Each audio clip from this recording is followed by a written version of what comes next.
They were breakfast. Churros for Yeah, they were breakfast. I love Spain. I walked away. Okay. Oh my gosh, just to have that comparison is kind of blows us away. High School Musical was such a huge part, at least of my high school. Like it was all I ever talked about. My sister had a Zac Efron cutout in her bedroom. You know, I think it's been such an amazing ride so far to be able to see the impact that Descendants 2 has had, and Descendants as well. So we just hope that people love it and that it means something to them. Oh, Ken, he's incredible. He's the man. He's so wise. He's so full of incredible stories, and he's so knowledgeable. Like just being around him, I feel like I'm taking time away when I'm speaking. I just want to listen to him because he's always saying something great. So you know, true. it's like That's so true. You know. He's brilliant. It's always amazing, you know, we've known each other for a few years now and we've lived some really incredible experiences together, so we kind of share a really special bond, and whenever we're on set, we're just laughing the whole time. I think it's fantastic. It's so great for young kids to see that you don't have to be perfect and that you can have flaws and nothing is perfect. We as people aren't perfect, and I think that's such a great example to set for kids. And when you put someone who's kind of the underdog, who's the, not anti-hero, but just kind of unexpected hero, and you make them the hero, I think that's so fantastic, and it's really nice for young kids to see that's possible. And maybe even more relatable to them as well. Relatable, yeah. Oh gosh, I adore Evie, not only because she changed my life, but I love what she stands for. You know, in the first film, when you meet her, she's very much so the daughter of the evil queen from Snow White, who is the most vain woman in the world. And she was raised, like a lot of girls are raised, to believe that we're defined by a reflection in the mirror, that we are superficial, and that we need a Prince Charming to give us our happiness, our happy ending. But she teaches girls the story of self-love. It's a story of knowing that you don't have to be more beautiful or want to be more skinnier or whatever it is, that what matters is what we have on the inside. It's the love in our hearts and the intelligence in our minds, and that we're capable of doing whatever we dream of without a prince. So in the second movie, she's a successful fashion designer, and her story now becomes more of her unconditional love for others, and you really get to know Evie's heart, which I really love very much. Oh, the new characters are fantastic. Yeah. We have Gil, the son of Gaston. Harry, who's hysterical. Who's fantastic. He's hysterical. Harry Hook, the son of Captain Hook, who's very evil. Very evil. Which is perfect. Yeah. And Uma, the daughter of Ursula. And honestly, they just, as soon as the new cast came to set, they really gelled with everybody. Yeah. And I think they really bring something to the table. And it's interesting because in the movie, like watching the movie, they're so similar to how we were in the first film.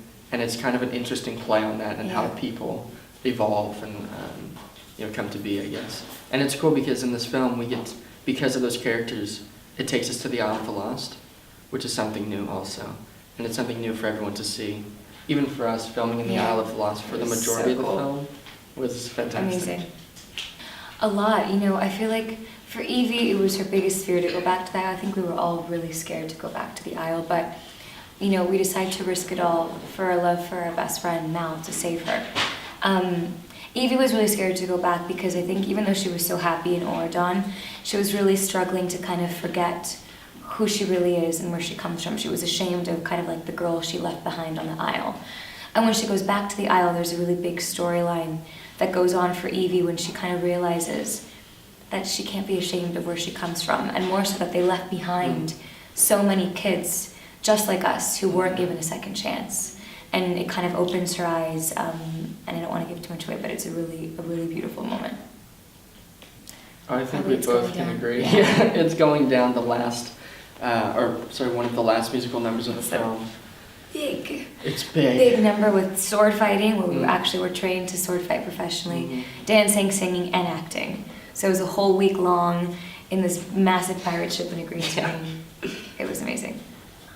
This is so sorry. This is the hardest we never have a good question. answer to this. It's because there were throughout our rehearsal process, but throughout filming, there's always so many funny moments, and we're always cracking. We're just laughing constantly. The whole time. A funny moment, like looking back, thinking about, I guess that's funny. In the moment, it wasn't very funny. But What? when we were filming Chilling Like a Villain, and it was just Oh, torrential there was downpour. a full-on hurricane, and It we were was- shooting outside. We were shooting outside. Yeah, shooting outside, Yeah. and usually there's like rain cover, so you just cover and No. you're fine. But the rain cover was hitting the buildings And like this. It was like sinking because the because the water was so heavy. Like we had this one scene, there's this like little dance break that we were doing, and then we do this dance break, and we all exit camera, we all run off to get to the next spot. And as soon as we run off camera, they had like Oh, the we had umbrellas. umbrellas. So like we Yeah. run off camera right to the umbrella. Like, Yeah, it was cool though. It kind of really Yeah. set the tone for being in the Isle of the Lost. Yeah, and we're just like muddy and Muddy and But- wet. it is, it was great. It was great. We all It was just, great. it really made us come together. So. Yeah.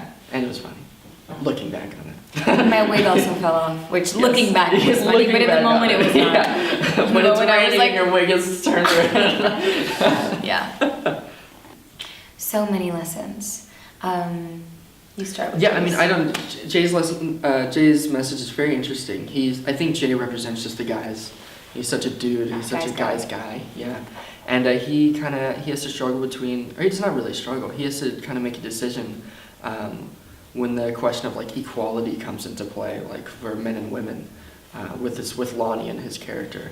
It's a very interesting little side message. But I think overall in the movie. But it's probably one of the most powerful messages. Yeah, Like, I that guess it kinda- storyline. It all turns into. Yeah, it's really, really very feminist, and he becomes the first guy on the team to allow a woman Yeah. not only be a teammate but to be a captain, Right. which is incredible. So go, Jay! Get it, Jay. Get it, Jay.